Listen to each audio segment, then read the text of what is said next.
Hello student, তোমরা যারা ক্যালকাটা ইউনিভার্সিটির আন্ডারে সেমিস্টার 4-এর ছাত্রছাত্রী আছো এবং তোমাদের শিক্ষাবিজ্ঞান সাবজেক্টটা মাইনর সাবজেক্ট হিসাবে আছে, তোমাদের জন্য আজকের ক্লাসটা খুবই গুরুত্বপূর্ণ। আজকে ক্লাসে তোমাদের 100% কমনযোগ্য লাস্ট মিনিট সাজেশান নিয়ে আলোচনা করব। তোমাদের সাজেশানটা ইউনিট অনুযায়ী তৈরি করা হয়েছে যাতে তোমাদের সুবিধা হয়। দেখো, তোমাদের 10 নম্বরের প্রশ্ন ইউনিট 1 থেকে যেগুলো তৈরি করতে হবে, দেখো প্রথমে এই লেখাগুলোর মানে একটু বোঝো। দেখো, তোমরা 4 সেমিস্টারে এই সিলেবাসে প্রথম পরীক্ষা দিচ্ছ, 4 সেমিস্টারে প্রথম পরীক্ষা দিচ্ছ। গত বছর এই সিলেবাসে পরীক্ষা দিয়েছে সেকেন্ড সেমিস্টার যাদের CC2 পেপার ছিল তারা এবং মাইনর 2 যাদের ছিল তারা।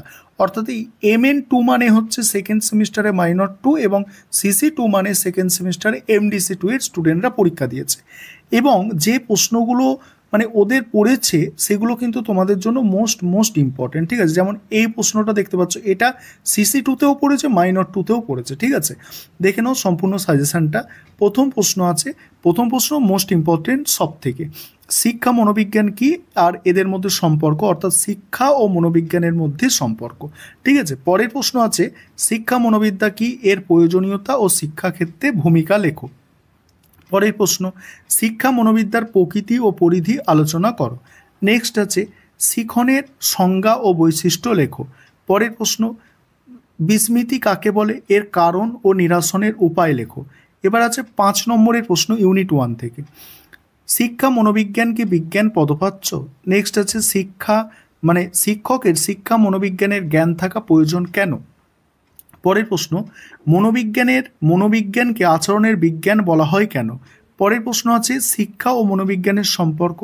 নেক্সট আছে, মনোবিজ্ঞান ও শিক্ষার মধ্যে সম্পর্ক। এখানে দেখো এই প্রশ্নটা দুবার লেখা হয়েছে, শিক্ষা আর মনোবিজ্ঞানের মধ্যে সম্পর্ক আর মনোবিজ্ঞান ও শিক্ষার মধ্যে, মানে এখানে দেখো মধ্যে সম্পর্ক আর এটা হচ্ছে পার্থক্য, ঠিক আছে।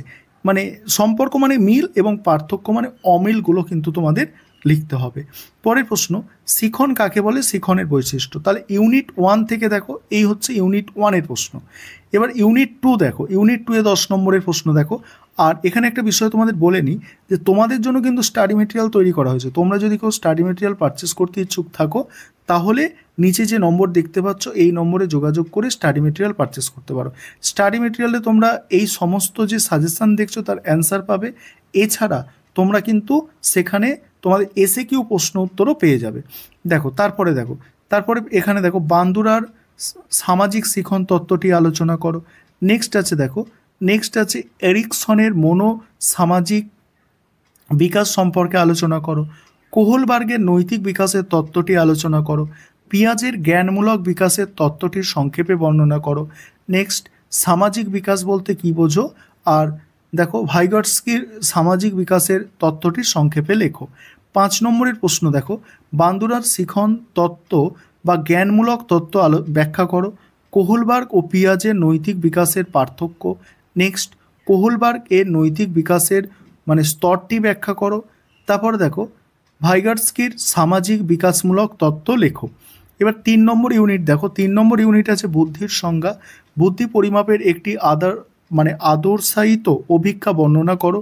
নেক্সট আছে গিলফোর্ডের বুদ্ধিমত্তার তত্ত্বটি সংক্ষেপে লেখো, এই তত্ত্বের শিক্ষাগত তাৎপর্য উল্লেখ করো। নেক্সট আছে স্পিয়ারম্যানের বুদ্ধির উপাদান তত্ত্ব লেখো।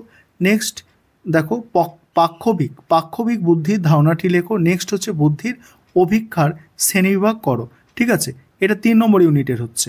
এবার 5 নম্বরের প্রশ্ন এখান থেকে, শিক্ষাক্ষেত্রে বুদ্ধি অভিক্ষার ব্যবহারের উপযোগিতা লেখো। স্পিয়ারম্যানের উপাদান তত্ত্ব আলোচনা করো। তারপরে আছে দেখো, বুদ্ধাঙ্ক বলতে কি বোঝো, বুদ্ধির ধারণা। এবার এই যে MDCর CC2 2024 সালের প্রশ্নপত্র থেকে 5 নম্বরের প্রশ্নগুলো এখানে আছে, ঠিক আছে। দেখছো 5 নম্বরের প্রশ্ন এগুলো। এবার মাইনরের প্রশ্ন দেখে নাও, এখানে মাঝখানে দেখো খ এবং গ মিসিং আছে, তার মানে এই ওপরে যে প্রশ্নটা আছে সেখানে খ এবং গটা আছে, সেগুলো এখানে রিপিট হয়েছিল বলে এখানে সেগুলো আর দেওয়া হয়নি, ঠিক আছে।